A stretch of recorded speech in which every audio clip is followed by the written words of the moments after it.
11 час.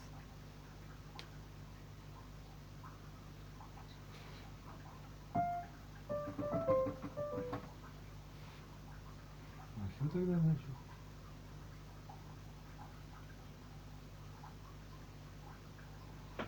Стоишь совсем в ответ.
Clash.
жить значит задаваться серьезными вопросами. Например, о, какая скорость подачи? Ничего себе. Ух ты. Сколько идет тренировка? Неплохо. Вы делаете ЭКГ здесь. И еще здесь? Вы на дне рождения делаете ЭКГ? Привет. Как спалось? А почему вы измеряете уровень кислорода в крови? Вот почему.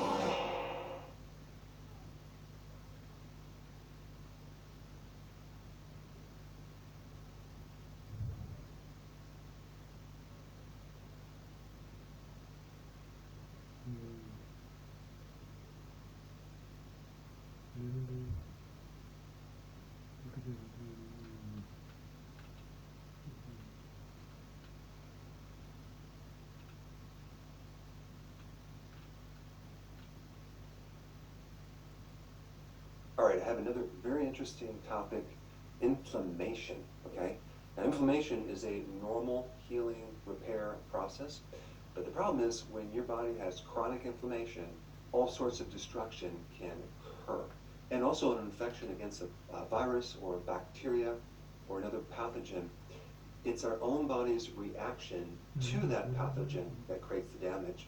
In other words, it's our own immune inflammatory condition that creates the collateral damage that we should be concerned about and understand thoroughly in order to counter all this damage. I mean, think about a cytokine storm where you have this hyper-inflammatory immune response in your lungs. The doctors will give you prednisone, which is a synthetic cortisol, to help calm it down. But it's the excess amount of inflammation that really creates this collateral damage. And then you have autoimmune diseases, right? Crohn's, rheumatoid arthritis, even alopecia, which is like patches of your hair falling out, is an autoimmune disease. And the common theme for autoimmune diseases is inflammation. So if you can get rid of inflammation, you can get rid of the complications and symptoms and problems with that autoimmune disease. Then you have old injuries where the body then creates this inflammation that then can persist chronically over years, creating all sorts of scar tissue, stiffness. And I have firsthand knowledge of that with my left elbow, my back, with my ankles, from all the massive injuries that I've experienced. And out of all the drugs, the top selling drugs, the number one worldwide selling drug is Humira. What is that drug for? Inflammation. And so a tremendous amount of people on this planet have too much inflammation.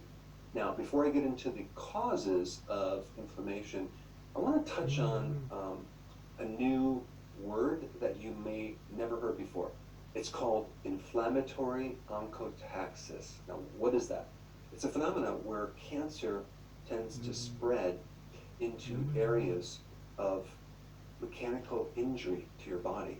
So we're talking about old injuries where there was inflammation, and that can be from many different things.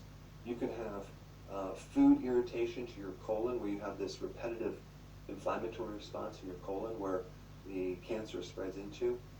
It could be in the lungs where you're a chronic smoker, where you had inflammation. It could be in the arteries due to high levels of glucose because you are on a high carb diet. Or it can actually travel into breast tissue because you had some type of injury to your breast tissue. I mean, this is important data because this gives us prediction on where we might get cancer. So that way we can do something about it before we get cancer. All right, let's start with number one, the first cause of inflammation. This is a lack of cortisol. It's the main anti-inflammatory hormone in the body, cortisol. And so how would you get a lack of cortisol? Well, guess what? By having too much cortisol.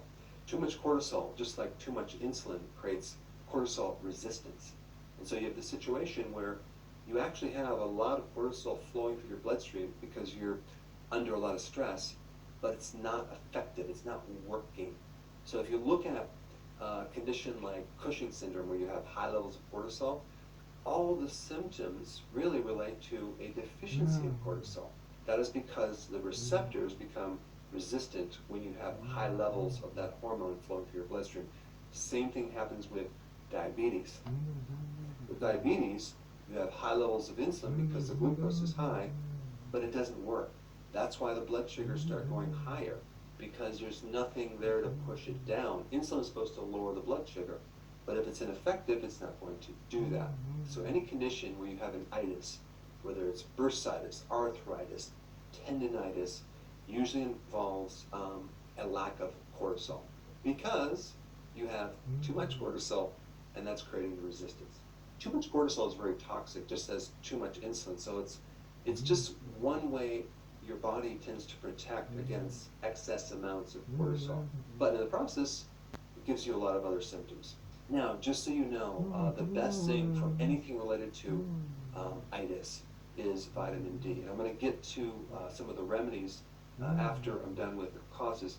But what you should know is any condition where you have a need of prednisone or more cortisol because you have inflammation, you can substitute that with vitamin D, and at least doses of 10,000 IUs, but probably 20 or 30 or even 40,000 IUs to create the effect, because vitamin D is the best anti-inflammatory.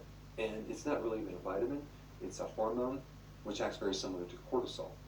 All right, the next cause of inflammation is allergies, okay? So you have the obvious food allergies, like you're allergic to dairy. Now that could be casein, the protein in milk.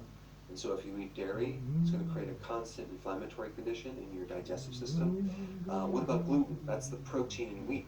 How many people are allergic to gluten? Many, many people. And even if you don't have an allergy to gluten, you can have a gluten sensitivity or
dairy, you might have lactose intolerance, right? You're not tolerant to the milk sugar. So all these things can create inflammation. And then you have environmental allergies, right? So you have, I don't know, let's say you're allergic to ragweed or something like that. That's exposing your sinuses or your throat or your lungs to this environmental allergy, and it's creating an irritation and inflammation. Or what about poison ivy? If I come, I don't know, 300 feet next to poison ivy, I'll start itching. So I am deadly allergic to poison ivy, and I seem to get it every single year. And at this point, I can't take anything for it because it doesn't work. And then you have another type of allergy where you're allergic to your own tissues, okay? That's called autoimmune. And you might not look at it like an allergy, but it's really an allergy to your own tissues where your immune system is attacking itself. You develop antibodies against your own tissue. And that could be for any tissue, like Hashimoto's, which is an allergy to your own thyroid hormones. You can have lupus, where you have this allergy to certain connective tissue. Or you can have MS, where you have this allergy to your own myelin sheath in your brain. Myelin sheath is the coating around the nervous system. And if you think about what is the main treatment for autoimmune? Humira is one of the medications, but they also use prednisone because cortisol is a powerful anti-inflammatory. Cortisol has an immune suppressive action. It basically turns off the immune system. So it just turns it off. So now you don't have all these reactions. The problem is, it comes with a package. If you have no immune system, you're more susceptible to having viruses invade your body and all sorts of things happening that you kind of lose your immune army. And in that process, without inflammation, without immune reactions, it can give you a whole series of additional problems. All right, number 3, let's talk about that. You have either acute infections or chronic infections. Now, it's pretty simple to understand. You're exposed to a virus or a bacteria, and then your immune system kicks in. You have this inflammatory reaction, and then it goes away.